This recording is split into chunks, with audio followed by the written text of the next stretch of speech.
This is forever bowling, this is forever pool, and this is forever cornhole. These are all a series of casual games that you can play in VR with your friends. So it's super social, especially like bowling because I don't have to worry about renting shoes. And this game is NFL Pro Era, one of Meta's top sports games. You're a quarterback in the strategy game, and I love actually feeling like I'm a player on the field and I can do my bad dance moves and I can hear the crowd cheer.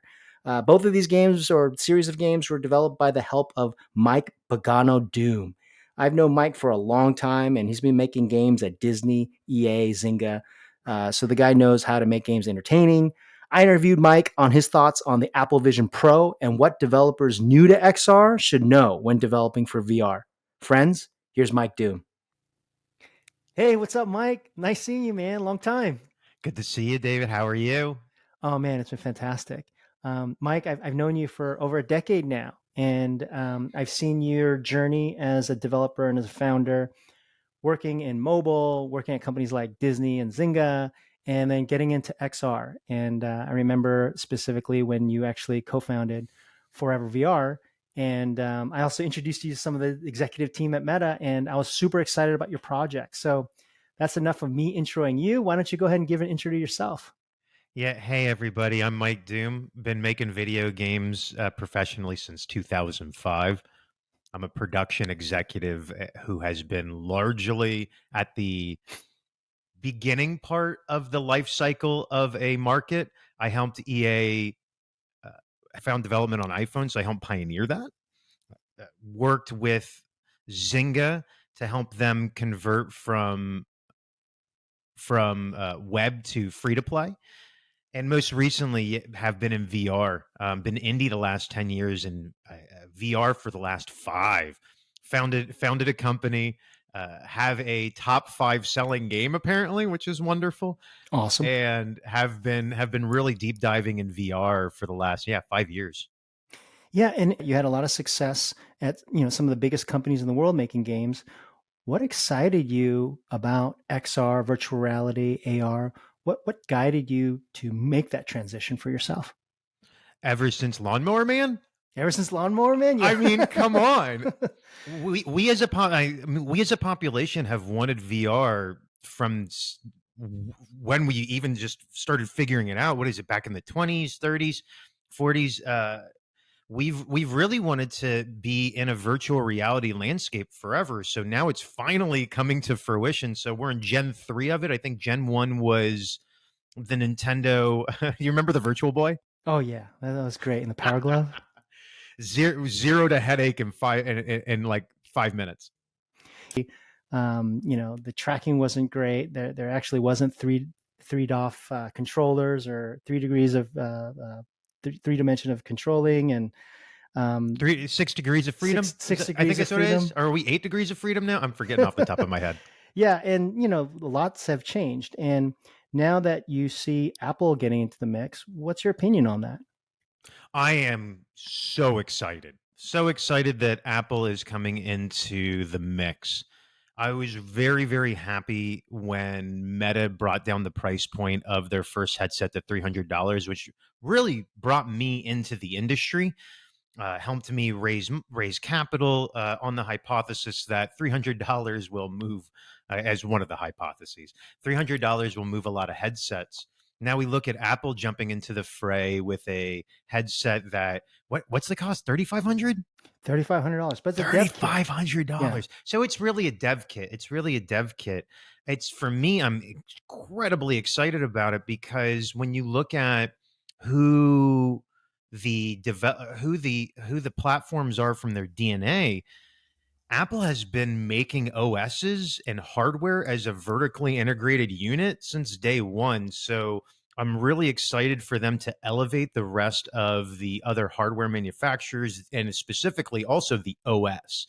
I'm very excited about what they're going to be doing with the OS and how they're going to create hopefully a standardization with how we operate with the inside of MR, inside of XR, inside of VR. So very, very excited.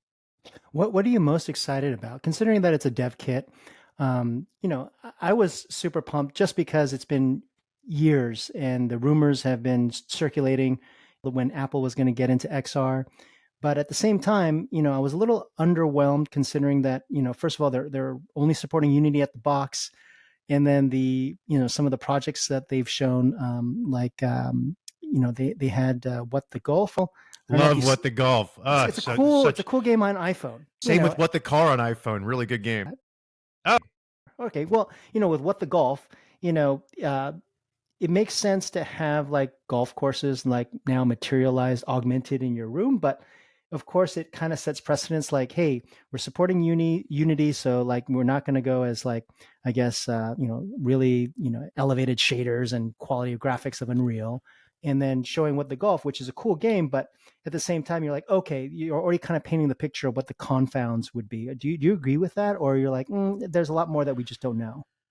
I haven't touched the thing yet, but I mean, looking from the outside looking in, it's creating a standalone headset is incredibly difficult.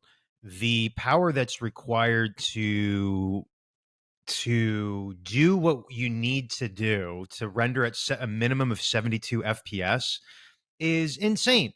The hardware that's inside of there's largely mobile hardware, so having Unity first makes sense. Epic does not do well. Unreal does not do well in mobile. It's very hard to use in that respect. I'm sorry, Adam Sussman. When I look at what they're doing with their headset, I don't know. I think it's a little bit too early to really think about what the challenges of them. I think the one thing that we're going to struggle with a lot is going to be gestures, really a lot of gestures. It's going to be really interesting to see what the how the vision works and how the vision pinpoint works with the pinch controls.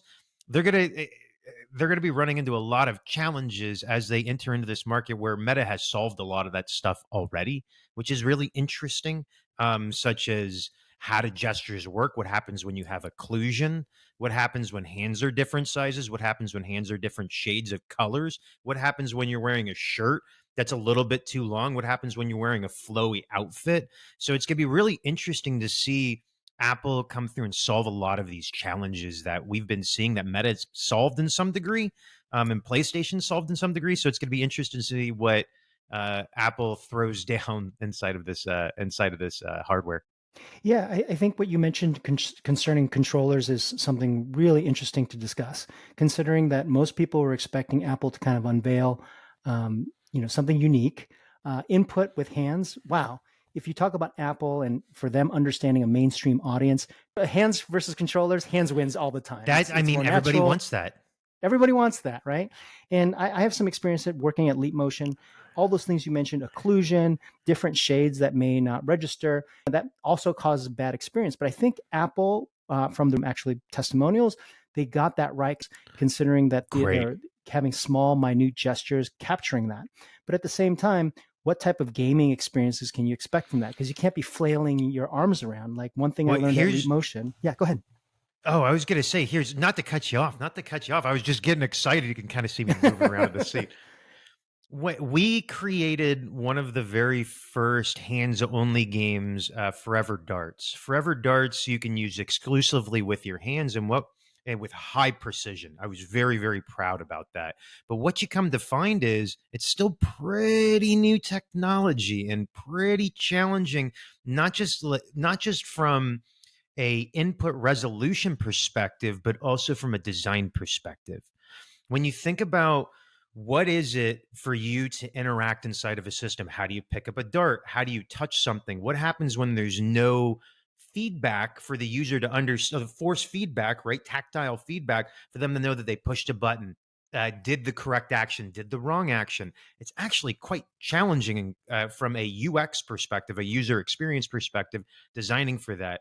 Not just that, I've noticed a little bit of chatter in on the forums about Apple's headset, about it's supposed to be quick, right, to register, very quick to register gestures, which is wonderful. But I noticed a little bit of chatter of if you move too fast, there's problems, which absolutely there is.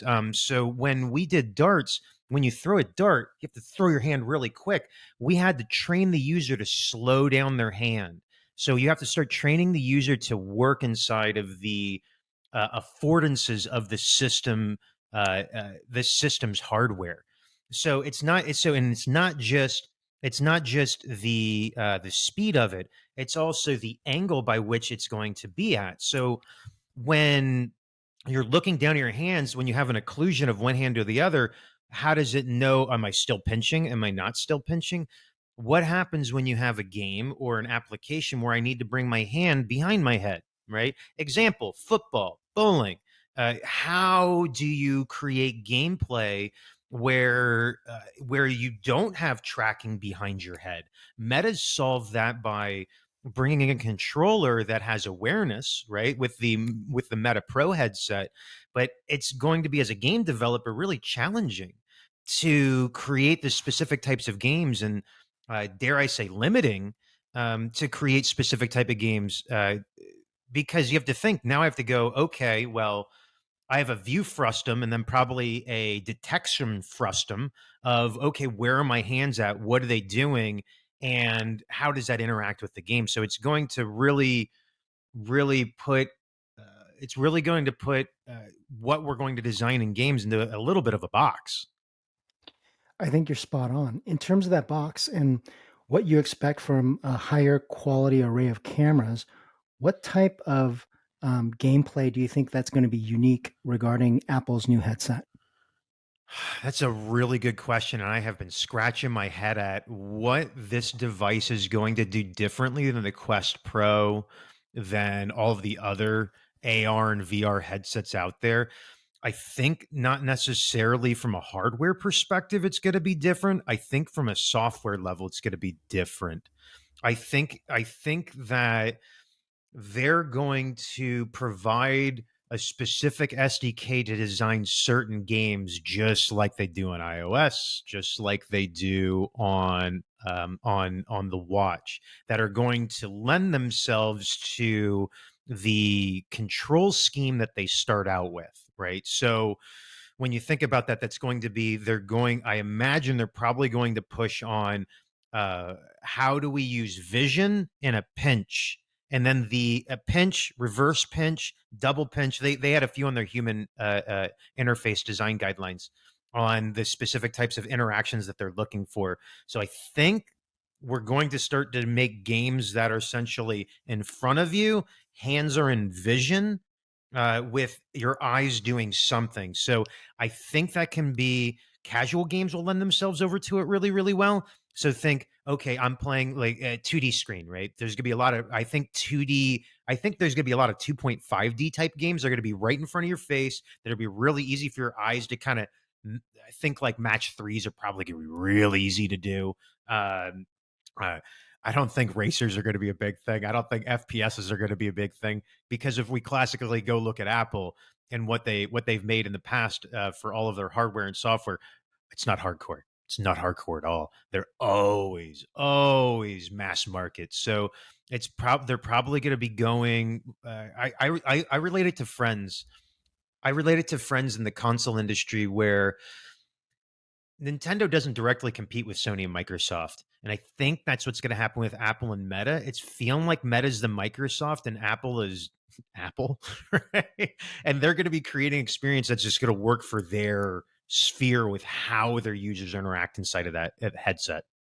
Yeah, 100%. I think that was a great analogy regarding Quest and its adoption to uh, users that may want a lower price point, right? Compared to Apple. When Apple releases something, they don't care about reaching large numbers in the beginning. All they care Not about is right making now. sure, not right now, it's still too early. What they care about is making sure that they have the best quality lenses, the best quality camera arrays for hand tracking, eye tracking, which I think is going to open up a whole bunch of possibilities for game developers to match eye tracking input with hand tracking. So there's that double confirmation. So you're exactly what your intentions were as a gamer are going to be fulfilled.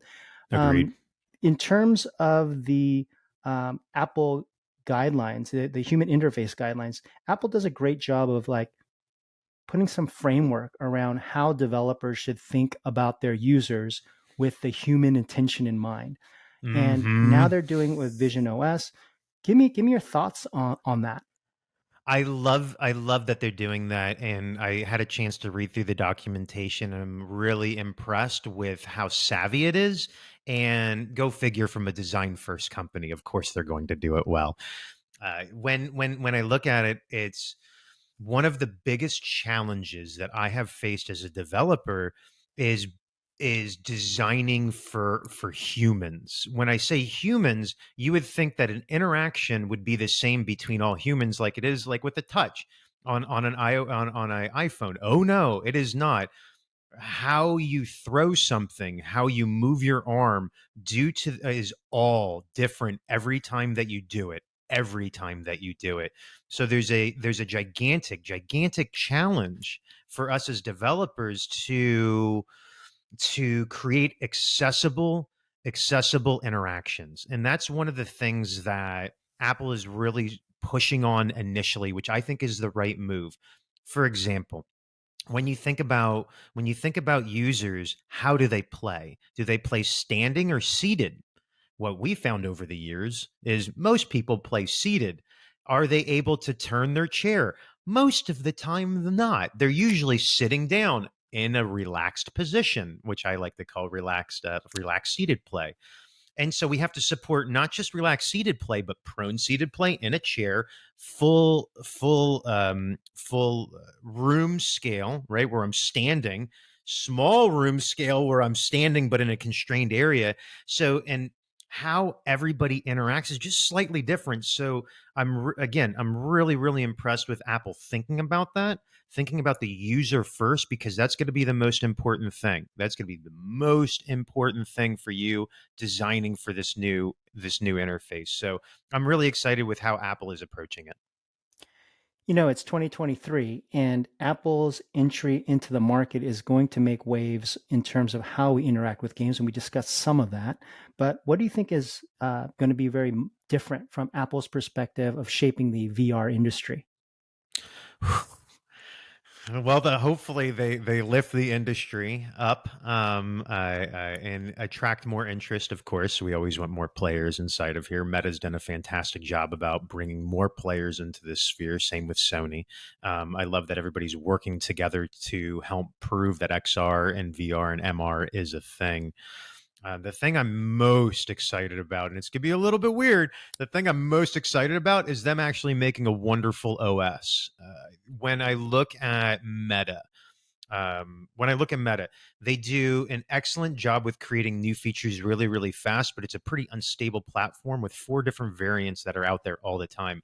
Apple is very good about creating OSs and distributing them. They're very mature about doing that. So I'm excited to see a mature hand coming in to really level up how to do an OS and how to do updates into an OS. Example, if you leave your headset, your Oculus headset sitting there for a month and you come back and boot it up, you have to reboot it 20 different times. It's reminiscent of old Nintendo. Right? It's reminiscent of old Microsoft. I just got to did you reboot it? Oh, that fixes it. Did you blow the So cartridge? right, did you blow on it? Did you hit it a few times? So I'm really excited about the mature approach to hardware and software as a vertically integrated unit that Apple is bringing. So I think that's going to level up the rest of the game. When I think about Sony, they do a great job, but they're a game console first, and a VR headset second. So they do excellent job with making wonderful VR gameplay, but they're not really pushing the envelope on, well, what is it to be in MR? What is it to be in VR? Where Apple and Meta are. How do you interact with things? How as simple as, how do I push a button? Like, no kidding. I'm very excited about Apple coming in and leveling up the UX and the UI UX affordances, and capabilities, of just interacting inside of that world. So very excited about that. Yeah, I couldn't agree more. I think there's going to be two different forms of um, virtual reality and spatial computing. And I think those are also going to be two really distinct different markets. What do you think, from your perspective as a developer that's been building games on traditional 2D screens and also for VR? What are the main expectations that you have for Apple and its growth of a developer ecosystem? I think my expectations are they're going to be using their playbook that they've been using for their previous platforms since I've been involved with Apple. So I was originally pioneered way back in the day the click wheel iPod. I put games on that. I put games on the iPhone and then the iPad and then and then the Apple Watch. As I look to see as they develop their hardware, they definitely follow a pattern. And the pattern for success is you VIP in with some of the best video game manufacture or video game creators to create some experiences that are laser tailored for your platform. um, that generally comes year two. Year one, the hard headset's just going to go out. Everybody's going to take a look at it, kind of get an understanding of, okay, is this a viable market? Is it going to work? How is it going to go? Year two, you'll start to see bigger games come out and more white label games start to launch. So you'll see hopefully a couple of big guys, and then hopefully then probably a collection of smaller developers that have been in the VR space for a long time. Then ideally, what they would do is then they'd open it up. This will probably be closer to year three ish.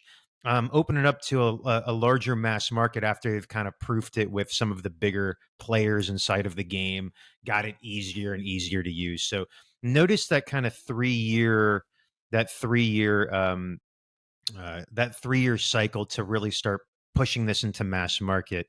And really, my hope with Apple is they stick with it. They really stick with it. The creating a new paradigm with how we interact with hardware is going to take time, and that's going to take iteration. So it's going to take years to get there. If we I like to relate it back to Microsoft again. When they went back to Xbox, they're still going, right? They're still improving. It takes a long time to really win. And there will be lots of headwinds. So I really hope they're in it for the long term and really pushing on it really hard. Yeah, I think they are. Just they wouldn't make that type of investment, and also they've just been in Agreed. development for so long. Yeah.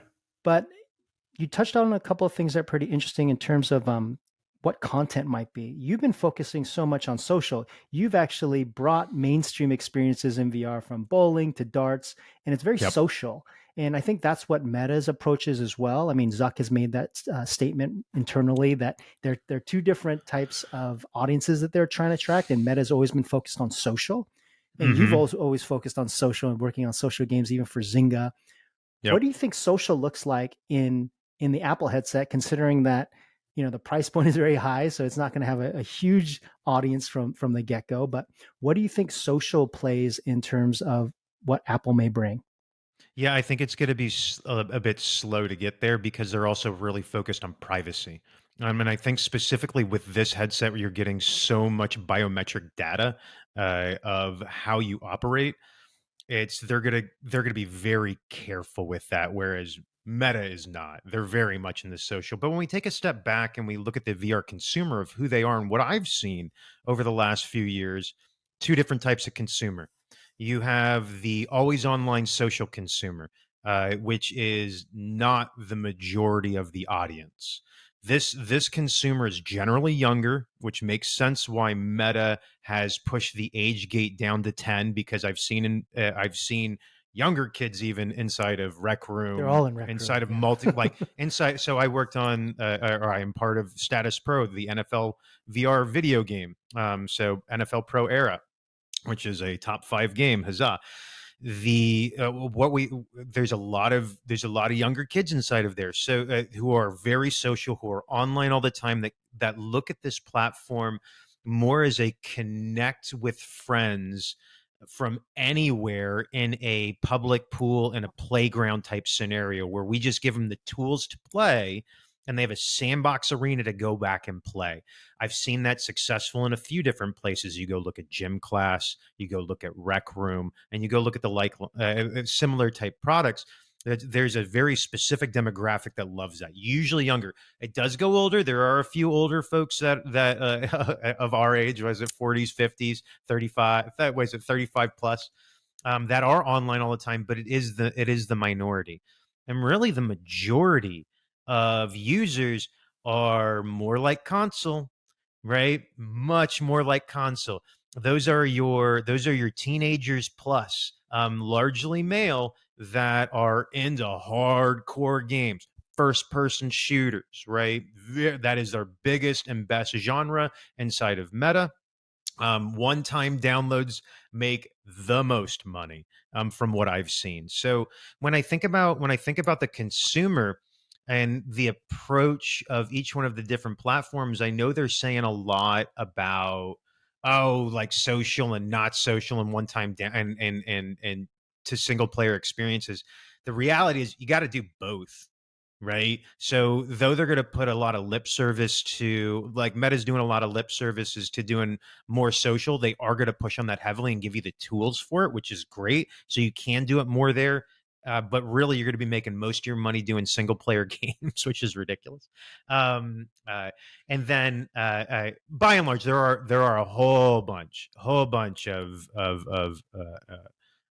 of exclusions there, right? So, I mean, there are quite a number of multiplayer games that are being successful, but it's in the minority. So, when you go look at Apple, they're not, with the privacy concern, they're not going to be pushing on the social really hard, but I don't think that's going to be a detriment to them. They're going to be able to release these single player games and make a ton of money doing it. So I think both strategies have credence, and I think they're going to be kind of blending, as we get to that year 3 mark. We'll probably start to see more social stuff coming up because, like, no kidding, inside of VR, it is like you're next to somebody. Having that sense of presence is one of the coolest things on earth. And Apple knows that, in my opinion. If you go look at the SDK, they're already planning for doing shared watch parties, just like they do with video on their iMessage, right? Hmm. Right, and FaceTime. So they're pushing heavy, and then they're bringing some of that tech in. So once they get through this whole privacy bump, I think they'll be pushing much, much more on social, because it's great to be together with friends and family inside of a world together. I can't tell you how many times that I've gotten stories from our users over at Forever Games of, we've reconnected with my family. We bowl every Friday night together. We live in different countries. So it's a wonderful utility tool to bring people together. So we'll probably see Apple not push on it super hard. Long-winded answer, right? Long-winded answer. No, that was Well, great. we'll see Apple not push on it too hard initially, but I think that will be coming. But we will see Meta pushing on it really hard. Absolutely. Now, with your background, you've made games for different genres, different platforms.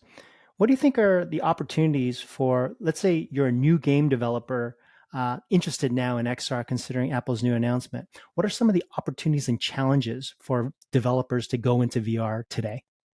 Yeah, opportunities are, it's actually quite easy to adapt your game from your initial platform over to these new platforms. If your game is built in Unity, it's actually relatively simple. I did air quotes. It's still a lot of work, like a lot of work, but it should well position you if you made your game portable, like mobile developers generally do, to bring your application or game over to, say, the Meta headset or hopefully the Apple headset. So as long as you're building in Unity, it should be okay. When you're thinking about approach, and now I'm doing that adaptation of this new game or application that I want to bring over, you really need to think about a few things. One, make sure it's 72 frames or above, ideally 90 frames per second, ideally 120 frames per second. It really matters. It really matters. When you start dipping below 72 frames per second, your brain, like, does not like it, and it will give you headaches. It will give you terrible headaches. When you think about your gameplay, you want to think about, how do they interact inside of this world? When I think about the new platforms that are coming out, are you going to create a game that's able to use controllers and pinch with visuals? So you have to really think about how you're creating your game. It's in which type of platform it's going to go on and how the controllers kind of work. Now, when you think about the consumer and you hear about simulator sickness, it is a thing. People have a very, very hard time jumping into VR without getting headaches, and it does take a while for them to get into it. Even so much so, male and female brains uh, interpret motion differently. So you'll find that females will get more sick inside of your games than men when you're moving, which is kind of crazy, right? Nuts. Which we've seen through time and time again through testing. But here's the thing: don't be scared about simulator sickness. It's an initial impetus for users to jump in from a casual perspective, but from a hardcore perspective of people who are into VR, it's not really a thing. People get past it really quick. Locomotion is absolutely a problem. Absolutely a problem of going to an object as opposed to objects coming at you. When you think about casual versus hardcore, casual audiences, it's much easier for their brain to interpret game come at them, like Beat Saber, right? There's a reason why Beat Saber is so dang popular. You don't have to move from point A to point B. When you move from point A to point B, all of a sudden you turn into a hardcore game. So think about those things when you start coming in, and really start thinking about your game. And one last thing to really think about, which is a little odd, but it really makes sense. You really need to think about spatialized audio. Audio helps immersion and bring you inside of the world. It helps people. Uh, so it helps your game design of you can hear something behind you and it's literally behind you and you want to go look around. You want to create these atmospheric type experiences that are all around. So, like example in bowling, when you go walk over to the ball return, you can hear it humming, but when you walk away, it stops humming. You hear the fan when you're underneath it. You hear your footsteps and other people's footsteps that attenuate based on distance. That matters, and don't trivialize it, because when you implement it, you're going to have to think 3D volume, attenuation, how does it work from spatialization from left ear to right ear. So example, we put in first time we were going inside of bowling, we try to do really rad music where we put two speakers on both sides of the dude's head, right? Or the user's head, the user's head. And what happened was there was milliseconds of desynchronization between the two that made your head want to split. Hmm. Right. So there's a lot of weird and interesting things with VR that you just wouldn't think about. So when you're coming in and you're really jumping in, go play all the games that are up on top 10, right? Meta makes it really easy. You can go see what's popular, go download them all, see what they're doing from a UX perspective, from a controls perspective that's between them, because there's a reason why they're selecting both smooth and snap rotation. There's a reason why there's teleport and smooth locomotion, right? It helps people immerse themselves into it, which I think there you go. There's a lot, there's a lot there, a lot to That was unpack. fantastic. I think, to sum it up, people, developers interested in XR and jumping in, hey, go play some of the top games on Meta. They do a great job of curation, but at the same time, there's a lot of things that are different in terms of understanding perception, human perception, from Mm-hmm. locomotion to movement. Mm-hmm. Those things just have to be studied.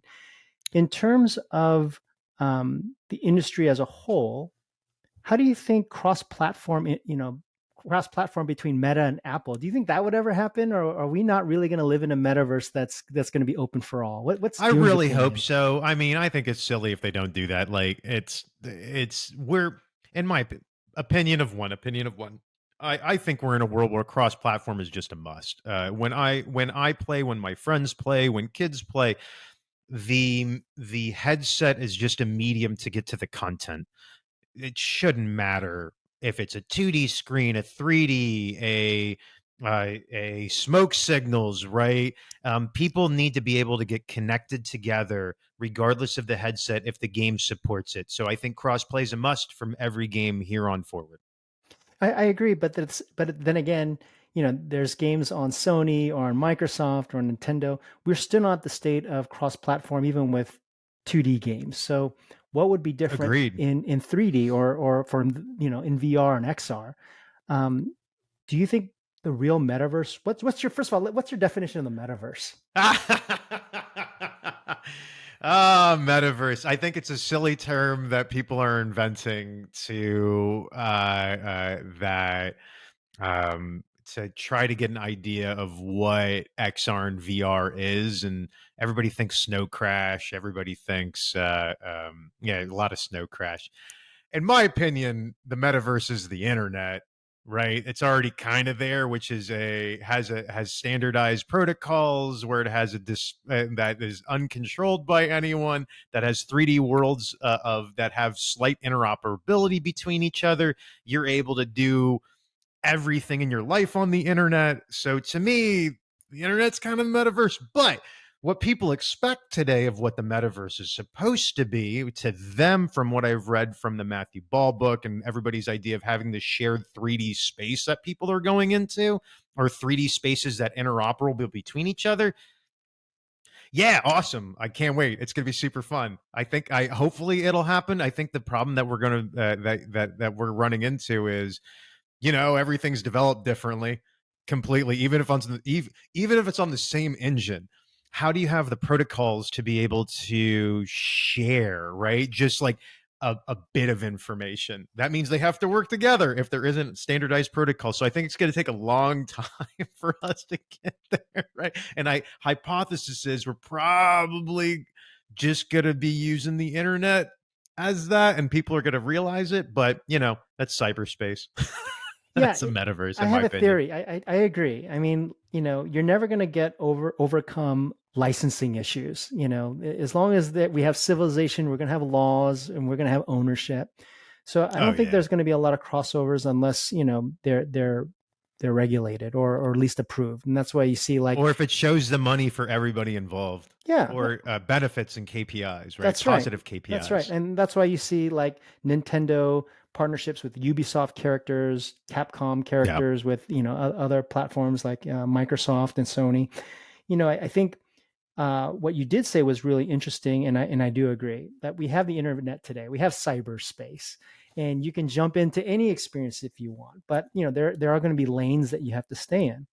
But Yeah. at the same time, I think what people don't really understand is that once people are actually engrossed in a 3D environment, and you're sharing 3D models and you're in a 3D Hmm. space with other people, that I think is really the definition of metaverse. And we're just not there yet because there hasn't been mass adoption. But Yeah. what are your thoughts on that? Like, what do you think? What do you think will take for mass adoption to happen? Because Apple released a dev kit, so that means, like you said, three Yeah. more years until like they get it right, the form factor, the price, etc. Yeah. After all the early adopters have taken over, and they want to get into more mainstream after they pass the chasm. What are your thoughts in terms of getting that adoption of XR to make it so ubiquitous that even your parents are wearing it? I mean, the hardware has to make sense, is really, really what it is. Right now, headsets are headsets. People don't like to put stuff on their face, right? They just don't. So that's just going to be self limiting right there. Once we get the form factor down to something that people would want to put on their face, especially all the time, like glasses, right? Contacts. I mean, that's kind of where it's going. But so as the unit gets smaller, I imagine my hypothesis is market will continue to grow as headset size shrinks and becomes to a better form factor. Weight is a problem, huge problem, huge problem. Having that thing on your face, regardless of weight distribution, it's just a lot on your face for a few, like 30 minutes. So how you gonna do a 4 hour work session where you're gonna plow through whatever work that you're doing, like a document or coding or something? It's heavy and it hurts, right? It stinks. You're also looking at a virtual screen for a really long time. So there's a lot of hardware issues that got to solve. Anything's a battery pack. Or I'm sorry, the battery problem. How are you going to keep this thing powered? It's interesting. Apple went with the hot pocket battery. That's going to burn people's pockets so bad. Hopefully, they call it the hot pocket battery at some point. Fingers crossed. Yeah, and Um, hopefully it doesn't catch on fire. well, of course it won't. Of course it won't. Apple makes good, high quality product. High quality product. My wife worked at Belkin, so I got a little bit of the idea of like how they create their hardware. Going, oh wow, they're really advanced. No NDA stuff. I didn't get any of that stuff shared, but yeah, no, it's going to be really interesting for mass market adoption. So bucket number one is hardware. It's just got to get smaller, needs to get lighter, needs to get faster, which is just time, right? Iteration and cycle. So great. Next is price point. So when we think about price point of a device, we have to think of the device in two different categories. The first one that we have to think about is what VR headsets are today, which is a console. It is an additional unit on top of everything else that you own that is its own unique thing, and it's driving more like console style behaviors, right? So that's why you see a lot of males ages 13 to 55 playing single player content of first person shooters because that's what it's attracting, is a console style audience. And but when what you think about is what Apple makes is utility devices. So phones, watches, right? So now they're trying to create a new category of utility. Once they're able to get that utility to a price point that makes sense, I think we'll start seeing more mass market adoption. So in the current, so taking all that rigmarole and putting it together, you say, okay, well, if they get the hardware down to a specific inflection point at a price point that makes sense, we're going to see units fly off the shelf and we're going to get a lot more mass market adoption. So Meta had that for a little bit. It's very interesting, and it's going to be very interesting in the next year, when they decrease the Quest 3 headset back down to $300. When it was $300, it moved a lot of units. When it increased to $400, I saw my sales halve overnight. Just $100 more. People just don't want to buy it anymore because it's still in that kind of console ideology. When we get to utility device and they prove utility in it, I think they can start to command closer for mass market, closer up to $800, right? Because if you go look at phones, go look at watches. So it's probably going to be somewhere between 500 to $1,000. I think is going to be okay for mass market adoption if we're able to prove that this device is utility. And you know, personally, I think it's going to be a tough sale initially, and it's going to take a while to get there. But we can see it. We know it's going to happen. Spatial computing is a thing. Here's the example I love to give everybody of where it's going. I want to point at that light behind me and turn it down. Okay, how do I do that? Well, we're solving that literally right now, right? Imagine a smart bulb with your Apple headset. I point at it and I do this, boop, boop, boop, and then a little interface pops up, a 2D interface, because we're not ever going to get away from 2D interfaces because they're very, very, very important. We're going to go, okay, now I have a dimmer switch, dim, and then that dims that light. So we're going to start seeing practical applications through this with this MR headset, which is going to be really interesting. But it's going to take a long time to get there. Long time to get there. Yeah, I was really actually quite surprised when Apple just this week had released their emulator. They released their emulator where they actually include a whole bunch of 3D spaces. They're fake spaces, like, Yeah. here's a living room, but here's a living room in the nighttime, and here's your kitchen. And that way, developers can actually start emulating AR experiences and creating them. Yeah. And also the examples that they shared, they shared this kind of game example, to your point, local motion and throwing up while wearing an XR headset sucks. And They basically did the heart game, the wasn't it? It heart was like game, beer, that would yeah. shoot, different aliens, but they would come at you. And, Yeah. and at the same time, I was a little bit underwhelmed in terms of the examples, because then they showed how Safari would look, and they were just like 2D screens on top of your headset. But I'm like, well, it's still very early. But at the same Yeah. time, I'm not seeing any of the innovation in terms of the examples that they've shown. Am I being too biased here, or giving them too much of a hard time? No, I think you're giving them the right amount of guff. Yeah. I mean, it didn't seem rushed, but at the same time, I didn't feel like It feels developers are like going to. iPhone 1. It feels like Yeah, iPhone 1, it doesn't seem like right? something that developers are just going to get excited about, and I don't hear that chatter as well. What have Yeah. you been hearing from other developers or other businesses thinking about XR? What is your general perception of people who know about this headset or seen this coming? Yeah. What's The the word on the street? general chatter is excitement that the headset's coming to help lift up all the other companies as well, to help generate more buzz, to translate to more sales initially. We're all of the mindset that it's going to take years for Apple's headset to prove to be a viable market for developers, because when we think about the units of headsets being sold, it's just like PlayStation was, they're hitting They thought they were going to hit 2 million, then they halved it, and it kept oscillating. So they're somewhere up in the million, right? I think, I don't know. And then so then we look at the projections that the analysts are thinking about with this current headset for Apple, and they're talking somewhere between 500,000 to 2 million, so relatively similar. Um, when we think about that as a developer, great early technology, absolutely want to be first mover in there and do a land grab of content and category.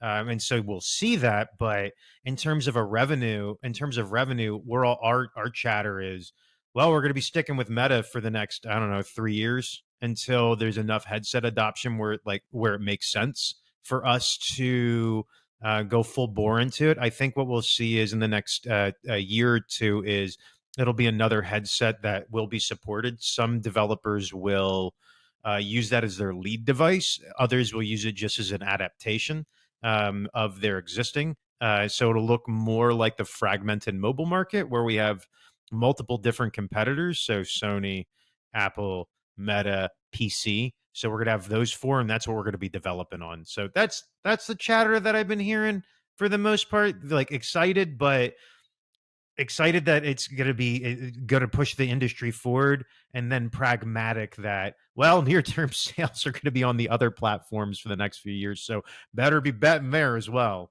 Yeah, I think you're absolutely right. I think developers already have kind of a great relationship if they've been building for XR with Meta, Yeah. Meta support.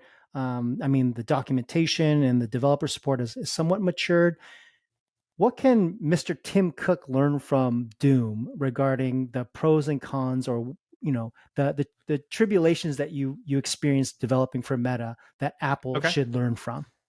Two things. One is be really nice with your dev. Be outbound. Go court them. Bring them into your system. Meta did that very, very well. They're very open. They're easy to get a hold of, and they are cagey with giving information, but they're overall very easy to get into. So for the barrier of entry, just like what iOS was for mobile, is what Meta was doing inside of VR, which is they provide a really good SDK, a lot of wonderful documentation, a lot of really good examples. Thank you, Carmack and team. Uh, so I think they should really take a look at that. The other side is I think they need to talk internally together. One of the things that I found as a problem inside of Meta is while the while the company is very bullish on pushing forward innovative ideas, it's very disparate and the teams don't work together. So they don't talk to each other. So what I find myself doing is I'm talking to 4 or 5 different contacts that don't talk to each other that all have a completely different win state. And so it makes it quite challenging to understand, well, how do I navigate that to make sure that my game's a hit? Do I talk I got to go talk to the store team, the OS team. I have to go talk to these PMs. I have to talk to this marketing staff, but they're not talking to each other. So I need to have one resource that's sitting in between each one of them. Now, Apple, it would be wonderful for having a single point of contact who brings in the other departments, right, and has a legitimate DevRel um, function. Do not take what console is doing. I guess is the other note. Don't like Sony's good as Sony, right? They Sony's have a gonna specific Sony. they're gonna have a specific way of working, and it's gonna be the way that Sony does it. Which good and bad in specific things. Love them, but hate them in specific ways. So yeah, it's really, really when thinking about Meta, it's try to have a little bit better of a DevRel function, but really, really look at the documentation and the examples that they have created. That's totally on point. I think someone working at Meta, it's such a big ship, and there's so many different groups and so many different departments. But I also experienced the same thing, firsthand, that people are just not Yeah, talking to each other. So I totally agree with that. yeah. From Doom's perspective, what do you think are the games that are going to first make their initial a segue into the Apple Vision Pro? I mean, do you think they're going to be lightweight games? You mentioned puzzle games, but are we going to have a whole bunch of fart apps, but in XR? What do you think?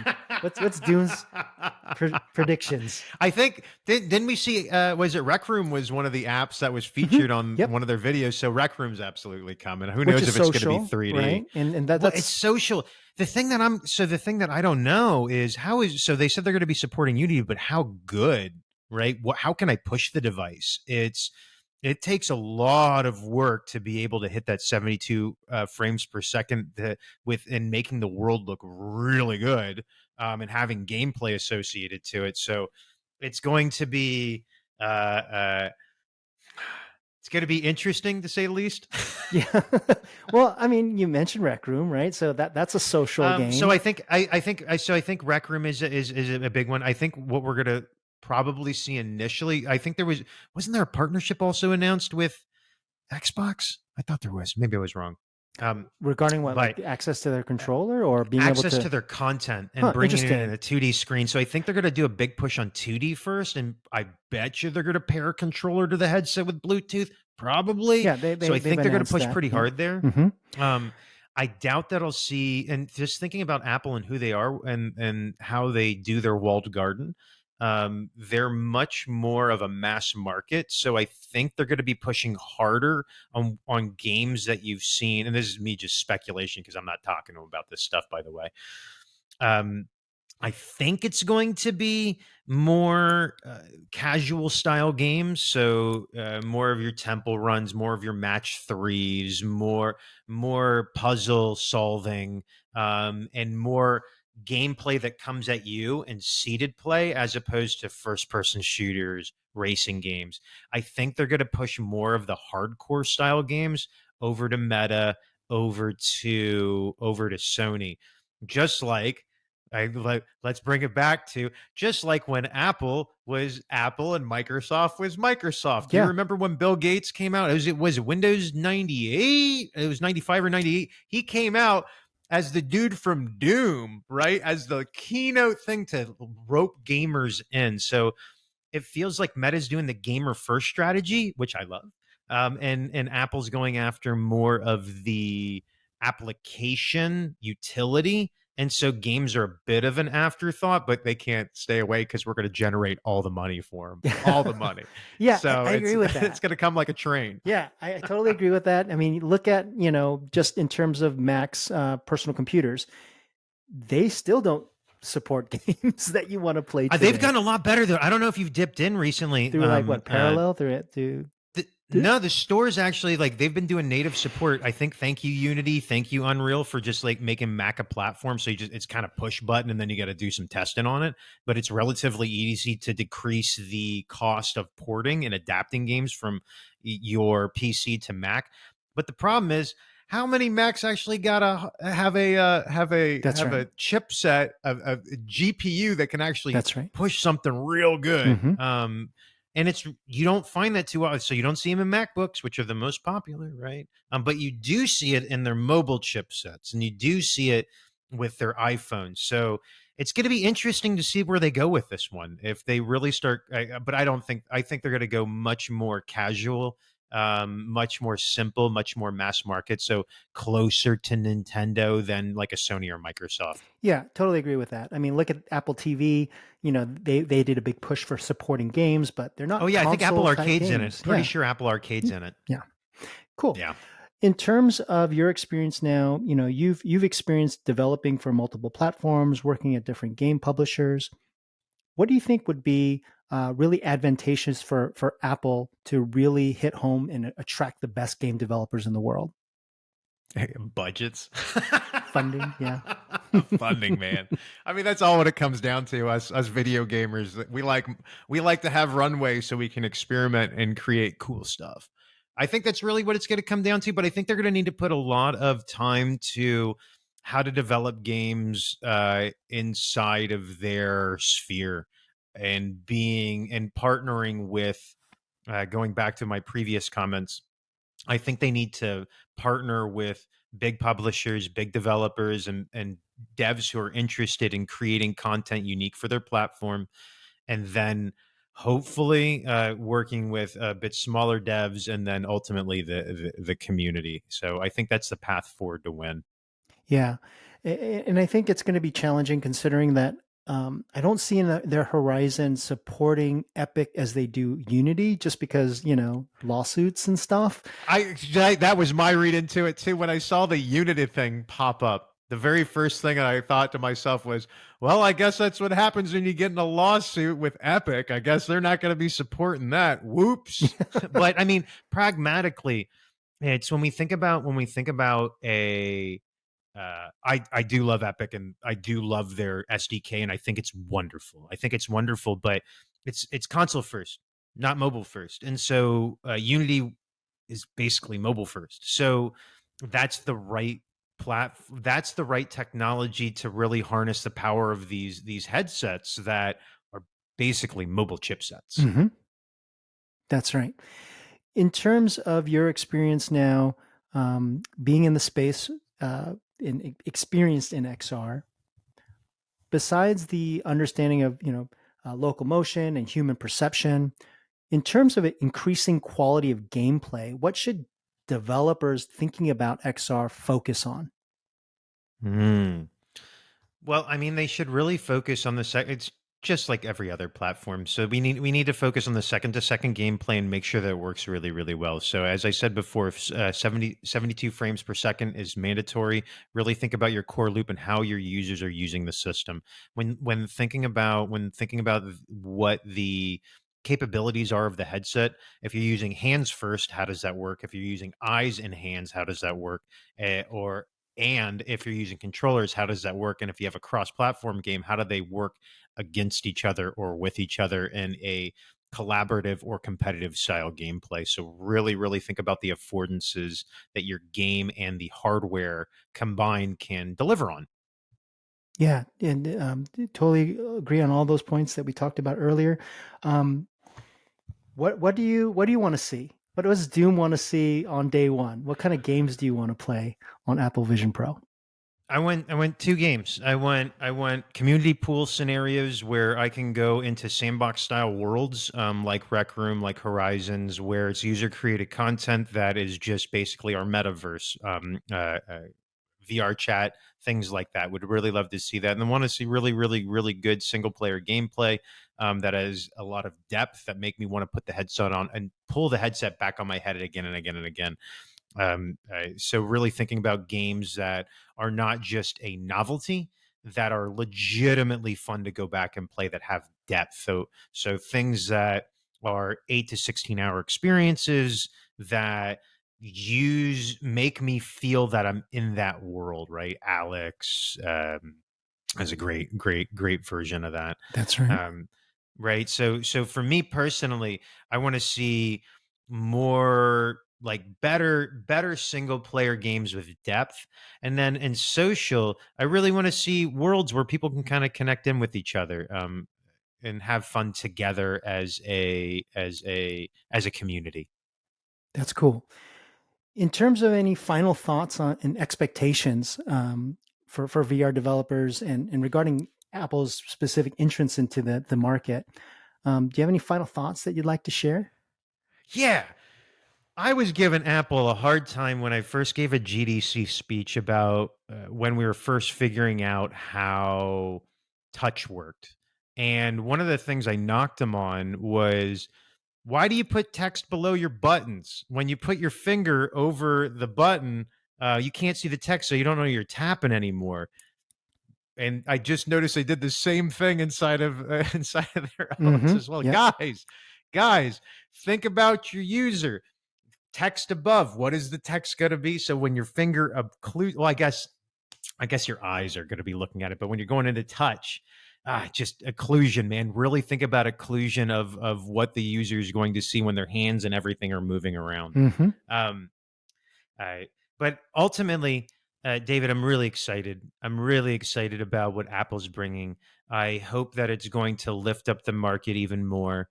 Continue to push it forward. Continue to push forward user adoption and push forward how we operate inside of XR. So I'm very excited to see what Apple is going to be able to do with all those decades of years of experience of creating some of the best OS, some of the best hardware that just frankly, David, just works. If we remember back the old ad campaign, it just works. And it really does. I just want something that just works. I don't want to I don't want to keep tinkering with my headset over and over and over again. Um, like I do with my current headsets, right? It's a little bit more of a tinker toy. So very excited about them coming into the fray. Doom, thank you so much for taking the time to do this interview and educating developers who may be interested in developing for XR. I really appreciate that. Well, thank you for having me. It's been a pleasure. Thanks, man. Well, this concludes. Thank you, everyone. Peace out and much love and respect.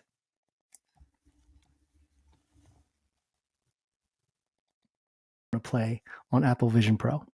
I went two games. I went community pool scenarios where I can go into sandbox style worlds, like Rec Room, like Horizons, where it's user created content that is just basically our metaverse, VR chat, things like that. Would really love to see that, and then want to see really good single player gameplay that has a lot of depth that make me want to put the headset on and pull the headset back on my head again and again and again.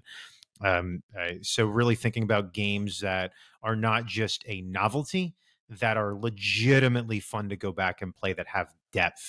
So things that are 8 to 16 hour experiences that make me feel that I'm in that world, right? Alex is a great version of that. That's right. Right. So for me personally, I want to see more like better single player games with depth. And then in social, I really want to see worlds where people can kind of connect in with each other, and have fun together as a community. That's cool.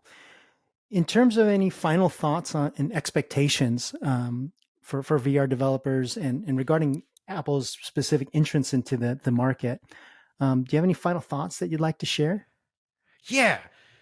I was giving Apple a hard time when I first gave a GDC speech about when we were first figuring out how touch worked. And one of the things I knocked them on was, why do you put text below your buttons? When you put your finger over the button, you can't see the text, so you don't know you're tapping anymore. And I just noticed they did the same thing inside of inside of their OS as well. Yep. Guys, think about your user. Text above. What is the text going to be? So when your finger occludes, well, I guess your eyes are going to be looking at it, but when you're going into touch, just occlusion, man. Really think about occlusion of what the user is going to see when their hands and everything are moving around. Mm-hmm. Um, but ultimately, David, I'm really excited. I'm really excited about what Apple's bringing. I hope that it's going to lift up the market even more.